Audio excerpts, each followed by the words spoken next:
kurac ćeš moj kucat.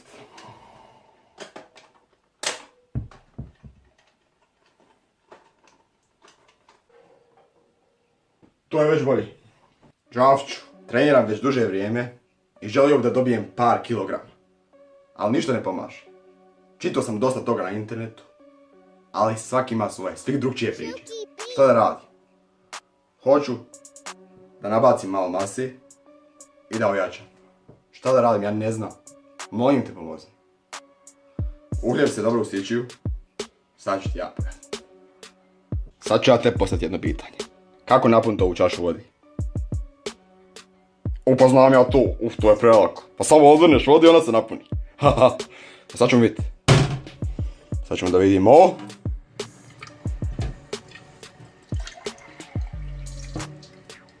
Što se nije napunilo? Jebote, hljeb zajebu sam. Nije se napunilo. Ja sam odvrnuo vodu, stavio sam je da se puni i nije se napunilo. Kako to moguće? Tako sam mi rekao. Šta je reći? Pa treba još. Ajde da probamo još. Opet se nije napunilo. Au. Eto vidiš, Tinko. Znači potrebno je vremena da uspiješ ono što hoćeš. Ako sačekamo još malo. I još malo. I onda će se možda napuniti. Ako ne može ubaciš još jedan obrok. Povećaš istinu. To je jedan, ti znaš odgovor. Ali ti želiš nekog pametnog da te objasni šta je reći. Evo sad ću ti ja objasniti najprostije u boku šta je reći. Eto vidiš šta je bilo. A mogo si ostati na ovo. Znači mogo si ostati na ovo. Vidiš da ne ide. Nije puna. Nisam uspio povećati kilažu. Nisam uspio povećati bench press. Odustajem. Idem sad nešto drugo. Uzmamo nešto drugo. Da počnemo nešto drugo raditi. Ne idem. Nije ovo. Nije ovo mi ne ide. Idemo dalje. Ma znaš šta? Hoću da se provodim. Idemo dalje. I onda i toga malo ubaciš. Pa onda ubaciš još nečega malo.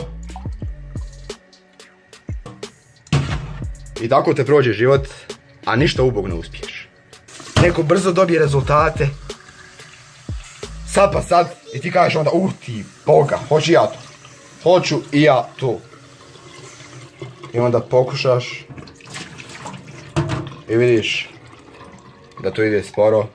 I odustaniš. Odustaniš. Zašto se onda uopće počinja? Ako ćeš odustajati. Neka mi je život težak. Ali opet moraš naći način da to nekako uspiješ. Znaš. I onda ti dođe tvoj tata, ili prijateljica, ili prijatelj, ili tetka, neko dođe. Evo ga, dolazi. I kaže tebi, to nije za tebe. To nije za tebe. Uzmi nešto lakše. Uzmi nešto što ti ja kažem. A oni uopšte nemaju isti cilj kao ti. Niti mogu uraditi ono što ti možeš uraditi. Hajde napuni se sa ti, evo. Vidiš da se on ne može napuniti. I on će tebi govoriti šta ti trebaš raditi. Znaš, on će tebi reći u čemu si ti dobar, u čemu si ti loš. Ali kako će ti reći ako uopšte nema taj isti cilj kao ti? Kako?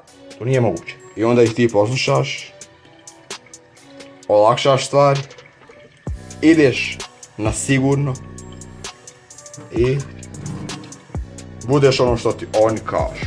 Budeš nešto malo, nešto slabo, a vidiš što si mogao biti. A ti budeš ovo. Samo zato što su oni ti rekli tako. Hoćeš da ojačaš, da nabaciš par kila, fokusiraj se na to. Ubaciš još jedan obrok i onda vidiš gdje stojiš. Nemoj slušati ostale, jer svak uvijek pokušava nešto komplikovati, nešto svoje ubacivati. Znači, što prostije, to bolje. Ti ako se htjedneš baviti bilo čim, ti ćeš svakako naučiti ono što je potrebno. Hoćeš da povećaš snagu, da digneš više na bench press, radi bench press. Nemoj previše čitati o tome, jer nađeš na internetu. Nije moguće prirodno dignuti više od 160 kg, više od 170 kg. To je neki maksimum. I onda ti u glavi sam sebi postaviš neke granice. Tebi je životni san, na primjer, da digneš jednu 100 kg. I nikad to ne uspiješ. Zato što si sebi postavio male ciljeve. Ograničio si sam sebe i 100 kg smatraš kao nešto veliko, kao nešto značajno. To je ništa. To su 2-3 koluta sad. Šta je to? Ništa. 2 koluta sa ove strane i neki kolutovi, neki krugovi. Šta je to? Možemo mi sad bespotrebno komplikovat, praviti se pametni.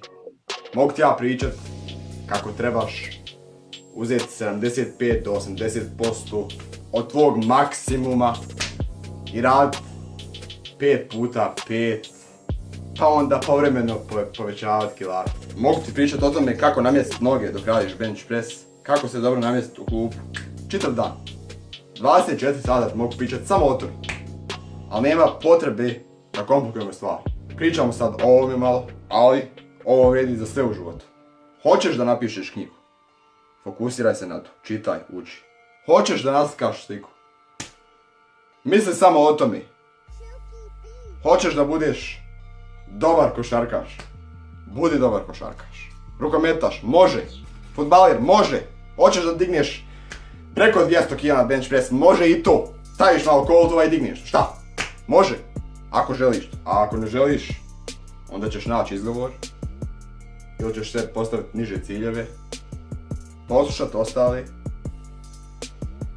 I nikad ništa nećeš uspjeti. Znači, fokusiraj se na ono što ti hoćeš. Budi ograničen. Budi ograničen. Jer lako je, kad postaviš dobre koljenove, kasnije se razgranati. I kasnije ćemo raditi sve što može. Sve što drugi radi, može. Ali hajmo nešto uspjeti prvo. Ako razmišljaš previše o nepotrebnim stvarima, samo prolazi vrijeme, gubiš energiju bespotrebno i ništa ne uspijevaš. Ne znam da li je zemlja ravna, ne znam ni da li je okrugla. Ja samo znam da trebam staviti puno koltova sa ove strane i sa ove strane. I onda to dignem. I kad to dignem, onda možemo raspravljati kakva je zemlja. Tako trebaš biti. A ako slušaš ostali, onda ćeš biti samo jedan ukras na grani. Bićeš jedan obični list koji u jesen opadne, koji istruhne i kao da ga nije ni bilo. Uzmi ono što najbolje znaš i to odradi kako treba. Nemoj se previše raspati. Dok ne uspiješ. Kasnije se raspaješ, radi što hoćeš, ne zanima. Ali uspij prvo. I onda ćete oni što su se raspali pitati kako to. Što su htjeli svega pomalo, na sve strane. I onda na kraju ništa. Pitat ćete oni.